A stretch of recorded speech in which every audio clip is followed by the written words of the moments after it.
नर्मदे हर सकाळचे 11 वाजलेत. सीतावन इथून निघून 10 किलोमीटर अंतरावर इथे रतनपूर गाव आहे.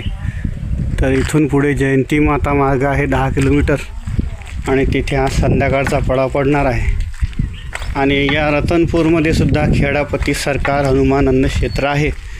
तर दुपारची प्रसादी तिथे घेऊ आणि तिथून जयंती माताकडे प्रवास आरंभ करू असं चाललं आहे. नर्मदे हर हे रतनपूरचं बोर्ड आहे. गुराड दखा, जोजकपुरा आणि जयंती माता असे 3 मार्ग आहेत. तर जयंती मातेच्या दिशेने आपल्याला जायचं आहे. नर्मदे हर.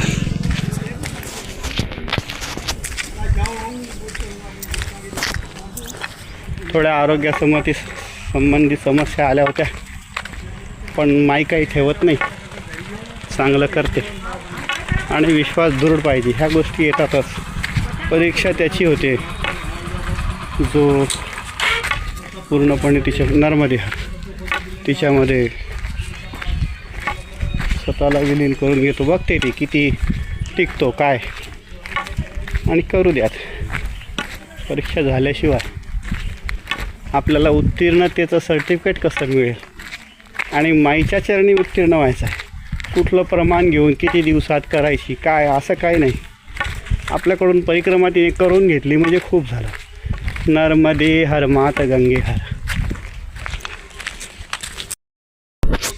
नर्मदे हर.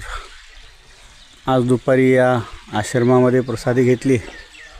आश्रमाचं नाव आहे खेडापती हनुमान मंदिर रतनपुरा. भरपूर प्रशस्त आश्रम आहे, सुंदर मंदिर आहे, छान परिसर आहे. कपडे वगैरे धुण्याची, संडास बाथरूमची सर्व व्यवस्था आहे इथे. आणि हा आश्रम देवासमधून चालवला जातो. इथून 150 किलोमीटर अंतरावरून या आश्रमाला निधी येतो आणि हा आश्रम चालवला जातो. नर्मदे हर. प्राचीन हनुमान मंदिर श्री खेडापती सरकार अन्नक्षेत्र सदावत आश्रम रतनपुरा सीतावन. अधिष्ठान श्री सद्गुरू भगवान अनंत श्री 1008 जय कारण राजजी भक्तमाली परमहंसजी महाराज यांच्या माध्यमातून आश्रम चालवला जातो. नर्मदे हर. दुपारचे 2:45 वाजलेत आणि आता आम्ही पोचलो आहे बावडीखेडा आश्रममध्ये. इथे लिहिलं आहे तदीय पादपंकजम नमामि देवी नर्मदे. सूचना: आपका जिन वनों में प्रवेश हो रहा है इसे लक्कड़कूट दंडक वन कहते हैं. माँ नर्मदा परिक्रमा, माँ नर्मदा पथ सेवा मिशन सेवा संयोगकर्ताओं का स्वागत है.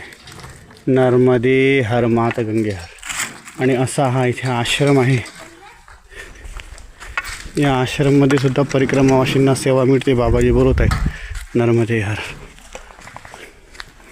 सुंदर मंदिर आहे हनुमंतरायाचं आणि या ठिकाणी सुंदर असा परिसर आहे. आणि पूर्ण हे फॉरेस्ट डिपार्टमेंटचा एरिया आहे.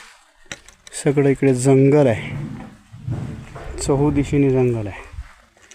जयंती माता इथून 5 किलोमीटर अंतरावर आहे.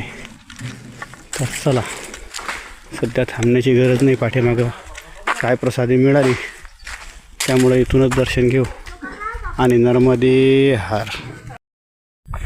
नर्मदे हर.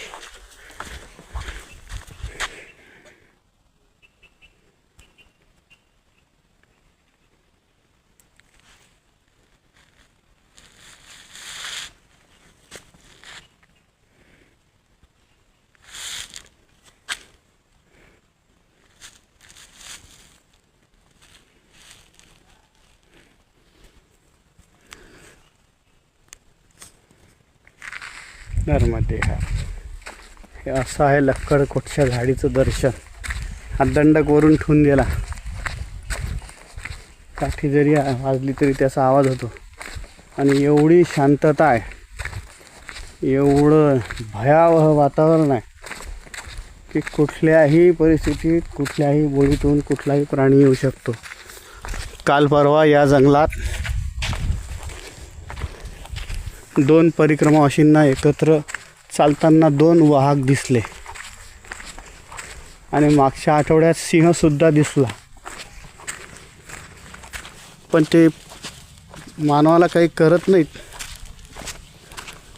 पण अशा शापदाची भीती आहे तसे रस्ते वाहतुकीचे आहेत, किंचित वाहनं चालतात, इथून बोलेरो गाडी चालते, मोटरसायकल चालते, अशी कंडिशन आहे. पाठीमागून सुद्धा मोटरसायकलीचा आवाज येतोय, कदाचित येत असेल. नर्मदे हर असं हे वातावरण आहे. लक्कडकोटची झाडी म्हणतात त्याला, लक्कडकोट. नर्मदे हर हा जयंती माताच्या पूर्वी 1 किलोमीटर आधी हा पूल आहे. पूर्ण लाकडी पूल आहे.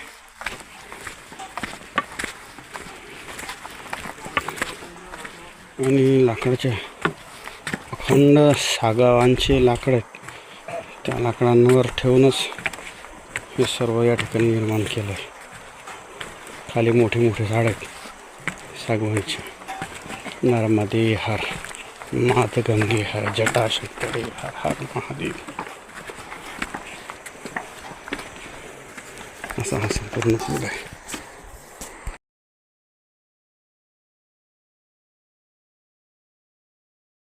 नर्मदे हर संध्याकाळचे 4:15 वाजले आणि आता या जयंती माता परिसरात इकडून रोड मार्गसुद्धा आहे, पण तो लांबून आहे आणि तो एकाच दिशेनं, त्याच दिशेने यायचं आणि त्याच दिशेने परत जायचं. आम्ही मधल्या लक्कडकोटच्या झाडी मार्गाने आलो आणि आता 4:15ला इथे पोहोचलो आहे. आणि चांगलं तीर्थक्षेत्र आहे, प्रसिद्धसारखं. इथे बऱ्याचशा वस्तू मिळतात. जयंती मातेला दर्शनाला येणाऱ्या लोकांची रीत जास्त असते, त्या म्हणून इथे बरीच व्यवस्था. बाबाजी पानी बॉटल है?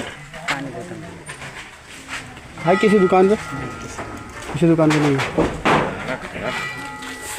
नर्मदे हर. हाँ नर्मदे हर. थाना नर्मदा नगर, तहसील पुनासा, जिल्हा खंडवा असं इथलं हे ॲड्रेस आहे. आणि मोठं तीर्थक्षेत्र आहे जयंती माता. खूप मोठं तीर्थक्षेत्र आहे. भरपूर या ठिकाणी प्रशस्त व्यवस्था, शौचालय, बांधकाम खूप आहे. परिक्रमा वाशिंसाठी सुद्धा. आणि वार्षिक इथे काहीतरी यात्रा वगैरे भरते, त्यामध्ये सुद्धा इथे भरपूर उत्साह राहतो. इथे जयंती मातेचं विशेष काय महत्त्व असेल म्हणूनच हे मंदिर एवढं तीर्थक्षेत्र एवढ्या जंगलामध्ये डेव्हलप झालं आहे. नर्मदे हर. नर्मदे हर अशा प्रकारे जयंती माता धाम आहे.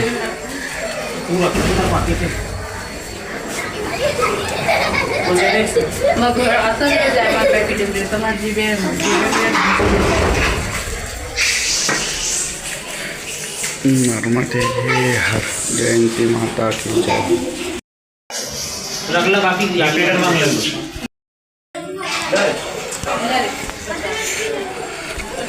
आणि इथे काहीतरी हे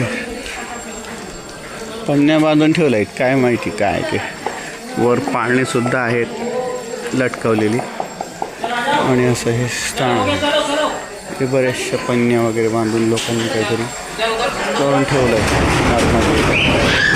समोर मोठी यज्ञशाळा आहे. इकडे सुंदर असे मंदिर आहे. प्रशस्त वातावरण आहे आणि अगदी पहाडाच्या मधोमध आहे.